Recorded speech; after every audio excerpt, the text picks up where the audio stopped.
Hi guys, welcome back to my channel. I am Aakriti, अनी 2027 aspirant and इसमें हमारे batch में टेस्ट था, फर्स्ट टेस्ट था, मतलब 720 मार्क्स वाला फर्स्ट टेस्ट था। सो देखो, इस दिन मैं उठी थी 8 बजे आफ्टर सो लॉन्ग। हाँ, मैं 8 बजे भी नहीं उठ पा रही थी। मुझे बहुत कुछ बोलना है and I don't know where to start from, but yeah let's begin. So मेरा टेस्ट था संडे को, तो मैंने सोचा था मैं सैटरडे को सब कुछ रिवाइज़ कर लूँगी, बट मैंने सिर्फ लाइब्रेरी में ही 5 घंटे पढ़ाई करी थी एंड घर पे जाके मैं पढ़ ही नहीं पाई। एक तो पता नहीं मुझे क्या हो जाता है, कभी कभी स्पेशली वीकेंड्स को घर जाने के बाद मुझे पढ़ने का मन ही नहीं करता। एंड बाकी वीकडेज़ पे जब मैं डिनर कर लेती हूँ तो उसके बाद तो मुझसे पढ़ा ही नहीं जाता। आई डोंट नो क्या हो जाता है। एक तो मेरे पास मेरा कोई पर्सनल रूम नहीं है एंड जो मेरा स्टडी स्पेस है, आई मीन जो स्टडी टेबल है, उसका एक्सेस मेरे पास नहीं होता रात को। तो रात को मुझे बेड पे पढ़ना होता है। मैं इतनी ज़्यादा थक जाती हूँ बोथ मेंटली एंड फिजिकली कि मुझसे पढ़ा ही नहीं जाता। तो मेरे पास बहुत कुछ है यार बोलने को। मैं क्या क्या बोलूँ, क्या नहीं बोलूँ यार, मेरे साथ पता नहीं क्या ही चल रहा है। सो सैटरडे को बस मेरी 5 घंटे पढ़ाई हुई, मैं और पढ़ लेती तो मेरा रिवीजन हो जाता। तो मैं इस दिन आराम से टेस्ट दे के 11th का रिवीजन करती। हाँ, मैंने लास्ट व्लॉग में बताया था कि मैं IUPSC का रिवीजन मैंने किया था लास्ट व्लॉग में। एंड फिज़िक्स में मेरे 2 चैप्टर्स बचे हैं अभी रिवाइज़ करने को एंड ऑर्गेनिक पूरी बची है। सो लास्ट व्लॉग मैंने जब डाला था तब से इस दिन तक मैंने और कुछ भी रिवाइज़ नहीं करा 11th, मतलब मेरा पूरा टाइम 12th में ही चला जाता है। मतलब मैं इतना ज़्यादा पढ़ भी नहीं रही क्योंकि मैं उठ ही रही हूँ 8-9 बजे एंड रात को मैं 1 बजे 2 बजे सोती हूँ। मतलब लिटरली आदत हो गई है। मैं इतने महीनों से ट्राई कर रही हूँ मैं अपना स्लीप स्केड्यूल ठीक कर लूँ, बट नहीं हो रहा है यार। आई डोंट नो, मुझे नज़र लग गई है या इट्स इन माई माइंड या क्या, I don't know, but I don't want this to happen anymore, क्योंकि यार सीरियसली अभी बहुत ज़्यादा हो रहा है। एंड इसके 2 दिनों पहले यानी फ्राइडे को तो मैंने कुछ भी नहीं पढ़ा। लिटरली मैंने बस अपनी एक क्लास करी थी। Can you imagine? मतलब क्या ही कर रही हूँ मैं अपनी लाइफ के साथ। पता नहीं मुझे किसी की नज़र लग गई है क्या, बट हाँ, और मैंने, आप अगर मेरे पुराने सब्सक्राइबर हो तो यू वुड नो कि मैं ट्यूशन्स भी लेती थी, बट अब मैंने वो भी छोड़ दिया एंड समहाउ मैं वो भी टाइम अब यूटिलाइज़ नहीं कर पा रही हूँ। आई मीन स्पेशली वो टाइम तो नहीं कर पा रही। तो घर से भी ताने सुनने को मिलते हैं एंड ऑल दैट। मतलब बहुत ज़्यादा प्रेशर है यार। एंड मैं क्या बोलूँ, मतलब मैं तो ये भी सोच रही थी मैं नीट क्विट कर दूँ, बट अगर मैंने वो अगर कह भी दिया अपने घर वालों से तो आई डोंट नो क्या हो जाएगा। तो वो तो नहीं कर रही, मैं होप लूज़ नहीं कर रही, बट यार मैं क्या ही करूँ। मैं इतने महीनों से ट्राई कर रही हूँ सब कुछ ठीक कर लूँ, बट समहाउ हो ही नहीं रहा। अभी बीच में ठीक भी हो गया था सब कुछ, बट लास्ट ईयर सितंबर या अक्टूबर तक सब कुछ सही चल रहा था, मेरी अच्छे से पढ़ाई हो पा रही थी एंड ऑल डैट। एंड अब तो मुझे इतने सारे डिस्ट्रैक्शन भी होने लगे हैं। हाँ, मुझे यूट्यूब से डिस्ट्रैक्शन होता है, इंस्टाग्राम से। पहले मैं इंस्टाग्राम भी यूज़ नहीं कर रही थी 11th में, मुझे रील्स देखने का बिल्कुल मन भी नहीं करता था, बट आई डोंट नो सब कुछ उल्टा कैसे होने लग गया है। मेरा डाउनफॉल स्टार्ट हो गया। आई डोंट नो मुझे किसकी नज़र लग गई है। देख, तो मैं जैसा सोचती हूँ वैसा तो होता ही है। आई मीन इस व्लॉग मैंने सोचा था कि मैं ये बताऊँगी कि मैं जिस दिन व्लॉग करती हूँ उस दिन अच्छे से पढ़ती हूँ, इसलिए आप लोगों को ऐसा लगता होगा कि मैं रेगुलर बेसिस पर अच्छे से पढ़ती हूँ, बट ऐसा नहीं है। बट इस दिन ही मैं नहीं पढ़ पाई अच्छे से। मतलब मेरी प्रोडक्टिविटी लेवल डाउन थी एंड या मैं कॉन्सेंट्रेट नहीं कर पा रही थी अच्छे से। सो मेरे पास शब्द ही नहीं है अब खुद के लिए, मैं क्या ही बोलूँ। अब तो मुझे ऐसा भी लगने लगा कि मैंने 11th को अच्छे से यूटिलाइज़ नहीं किया, जो कि सच है। एंड अब मुझे इसका भी स्ट्रेस हो रहा है एंड अगर यही मैं करती रही तो मेरा 12th वेस्ट हो जाएगा, जो कि मैं नहीं चाहती यार ऑब्वियसली, क्योंकि मैंने 11th में पढ़ाई करी है अच्छे से। बट यार मुझे इस बात का रिग्रेट रहता है कि मैंने रेगुलरली रिवीजन नहीं करा था, तो मैं बहुत सारी चीज़ें भूल गई। एंड अभी भी मैंने रिवीजन किया था जो मार्च में, मैं सब भूल रही हूँ यार, क्योंकि टाइम ही नहीं मिलता। मैंने सोचा था कि मैं पीरियोडिकली रिवाइज़ करूँगी सारे चैप्टर्स को, बट वो नहीं हो पा रहा है यार। So yeah now let's come to the vlog. So library आके मैंने सॉल्यूशंस के शॉर्ट नोट्स करे थे, हाफ से ज़्यादा मैंने लास्ट ही कर लिए थे, फिर बाकी के मैंने आके करे लाइब्रेरी में।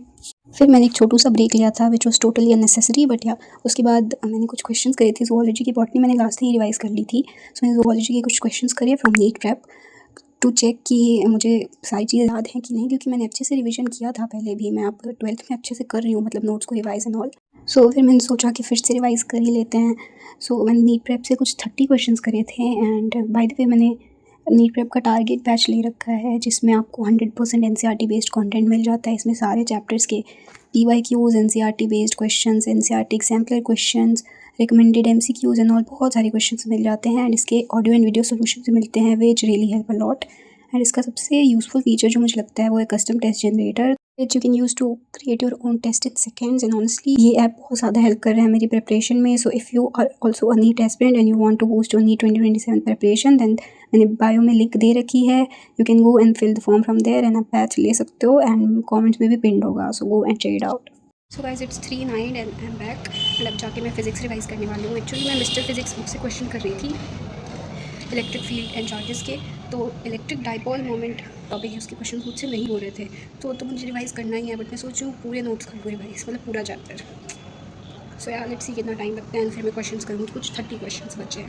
तो कुछ 2 घंटे लगे मुझे रिवाइज़ करने में एंड ऑनेस्टली मैंने ठीक से नहीं रिवाइज़ करा क्योंकि मैं कॉन्संट्रेट ही नहीं कर पा रही थी एंड या इसी वजह से मेरा टेस्ट भी अच्छा नहीं गया क्योंकि आई डोंट नो सडनली मेरी प्रोडक्टिविटी लेवल डाउन हो गई थी बट या फिर मैंने क्वेश्चंस करे एंड पहले मुझे लगा था कि मुझे 35 क्वेश्चंस करने हैं तो मैंने 2-3 क्वेश्चंस एक्स्ट्रा कर लिए थे फिर मुझे लगा कि ये क्वेश्चन तो मैं कर चुकी हूँ ऑलरेडी तो फिर मेरे 15 क्वेश्चन जो बचे थे वो मैंने करे एंड यार मैंने काश ये बुक 11th में ही खरीद ली होती तो मेरी अच्छी खासी क्वेश्चन प्रैक्टिस हो गई रहती फिजिक्स की मैंने ज़्यादा क्वेश्चन प्रैक्टिस करी ही नहीं है 11th में फिजिक्स की मैंने सिर्फ मॉड्यूल्स एंड PYQs ही किए हैं एंड सबसे ज़्यादा क्वेश्चन प्रैक्टिस बायोलॉजी में की है सो मुझे इस बात का तो बहुत ज़्यादा रिग्रेट है बट इस समय तक मुझे बहुत गट फीलिंग आ रही थी कि मेरा टेस्ट अच्छा नहीं जाने वाला है एंड आजकल तो मैं जो सोच रही हूँ वो हो ही रहा है आई डोंट नो मेरे दिमाग में कोई कीड़ा है या क्या बट या सो गाइस इट्स 6:20 एंड वो क्वेश्चंस करने के बाद मैंने ग्रेविटेशन का वन शॉट स्टार्ट कर दिया था सो हाफ एन आवर का मैंने अभी करा है 6 आवर 20 मिनट्स का है अमर सर का वन शॉट बाकी का आज मैं 1 आवर और करूँगी वो एंड बाकी का कल और परसों में मैं करूँगी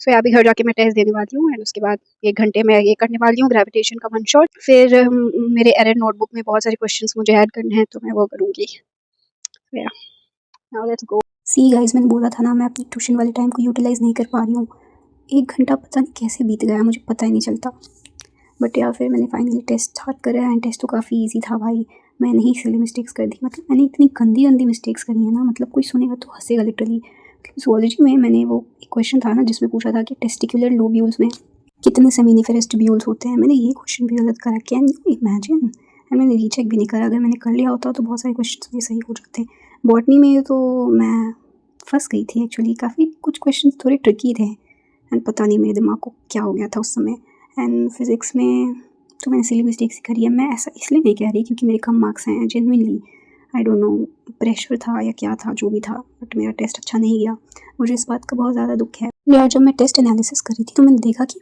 मैक्सिमम क्वेश्चंस जो टॉपर है उसने 1 या 2 सेकंड में करे हैं I mean how is this possible I mean कोई टॉप रैंक पे आने के लिए कुछ भी कर सकता है भाई कुछ भी सो यार एंड अभी जो क्वेश्चन स्क्रीन पे दिख रहा है वो मैंने करा ही नहीं टेस्ट में आई डोंट नो क्यों guys this is the time and ये रहा मेरा स्कोर फिज़िक्स में मैंने 4 क्वेश्चन स्किप करे थे क्योंकि 3 तो आउट ऑफ सिलेबस ही थे एंड एक मुझसे नहीं आ रहा था एंड मैं इतनी ज़्यादा थक गई थी कि मुझे रीचेक करने का मन नहीं हो रहा था अदरवाइज़ शायद मैं और क्वेश्चन सही कर सकती थी एंड केमिस्ट्री में भी एक क्वेश्चन मुझे नहीं आया था ओवरऑल मैंने बहुत गंदा परफॉर्म किया है तो अब मैं 1 घंटे बाद मिलूँगी this is the time and I know काफ़ी लंबा ब्रेक हो गया क्योंकि मैं अपनी परफॉर्मेंस से बहुत ज़्यादा ही डिसअपॉइंटेड हूँ बट यार पढ़ते हैं अभी इसमें मैंने 151 क्वेश्चंस करे हैं ये मेरी एरर नोटबुक है एंड बाकी के क्वेश्चंस मैं जा रही हूँ अब इसमें ऐड करने सो आई डोंट थिंक मैं वो जो ग्रेविटेशन वाला पोर्शन जो मुझे करना था आई डोंट नो मैं वो करने वाली हूँ या नहीं मे बी मैं यही करके सो जाऊँ सो या मिलते हैं ये करने के बाद क्योंकि मैं बेड पे पढ़ रही हूँ so I will not be able to record so yeah guys इस व्लॉग के लिए इतना ही and I will try to post more often and yeah अच्छे कमेंट्स करना and thank you so much for watching bye bye